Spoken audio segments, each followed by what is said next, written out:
Hello বন্ধুরা, নীলিমার রান্নাঘরে তোমাদের সবাইকে স্বাগত।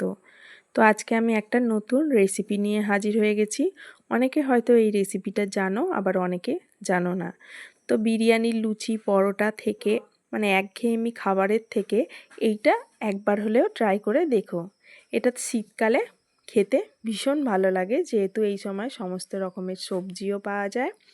তো প্রথমে দেখো, আমি এখানে ছোলার ডাল, মুসুর ডাল আর চালকে আগের দিন রাত্রিবেলা ভালো করে ভিজিয়ে রেখেছি। এটা হতে একটু টাইম লাগে, এটা কিন্তু একটু ধৈর্য ধরে করতে হবে। তো তোমরা এটা প্রেসার কুকারেও বানাতে পারো, বাট আমি এখানে ঝাঁঝরিতে বানাবো। যদি মাটির ঝাঁঝরি হয় তো ভালো, আর না হলে তোমরা স্টিলের ঝাঁঝরিতেও বানিয়ে নিতে পারো।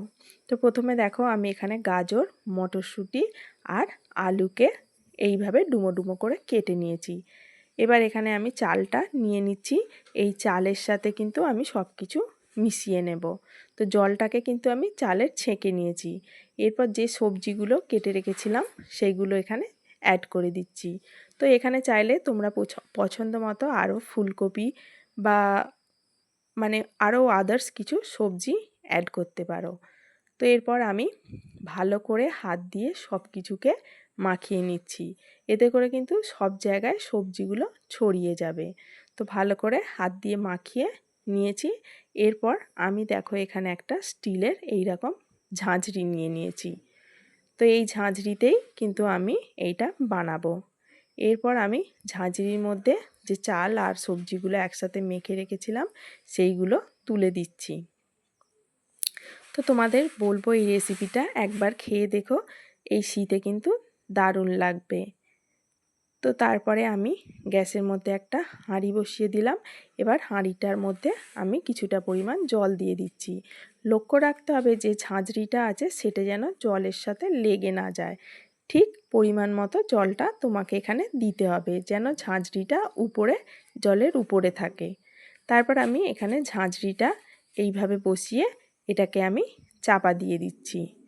তো তোমাদের আগে বলেছি এটা হতে কিন্তু মানে আধ ঘন্টা থেকে 45 মিনিট টাইম লাগে। তারপর আমি এখানে ফুটোটা একটা লবঙ্গ দিয়ে বন্ধ করে দিলাম।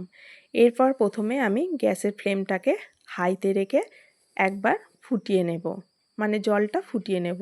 আর জলটার ভাপটা কিন্তু ওপরের এই চালটাকে আর সবজিগুলোকে ভাপাতে সাহায্য করবে। তারপর আমি ঢাকনাটা খুলে হালকা হালকা এর মধ্যে একটু জলের ছিটে দিয়ে দিচ্ছি। তো মা দেখতাম ছোটোবেলায় এই রকম প্রসেসেই বানাতো। তো মায়ের দেখে সেটাও আজ শিখে নিয়েছি।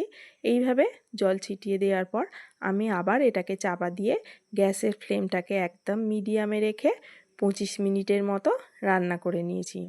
তো 25 মিনিট পরে দেখো এখানে চালগুলোও কিন্তু ভাতের আকারে হয়ে এসছে। এরপর আমি নিচেরগুলোকে একবার ওপরে তুলে দিয়ে আর ওপরেরগুলোকে একটু নাড়িয়ে চাড়িয়ে নিচে নামিয়ে দিচ্ছি, কারণ ওপরেরগুলো সিদ্ধ কম হয়েছিল, নিচেরগুলো ঠিকঠাক সিদ্ধ হয়েছিল। এরপর এটাকে আমি আবার চাপা দিয়ে কিছুক্ষণের জন্য রান্না করে নিয়েছি। 15 মিনিট রান্না করার পর আমি একটা জায়গার মধ্যে এটাকে ঢেলে নিয়েছি। তো এরপর এর মধ্যে আমি নুন আর কাঁচা সর্ষের তেল নিয়ে নিয়েছি, আর নিয়ে নিয়েছি পেঁয়াজ আর কাঁচা লঙ্কা। এটা কিন্তু এইভাবেই মাখিয়ে খেতে হয়। তো আজ এই পর্যন্তই।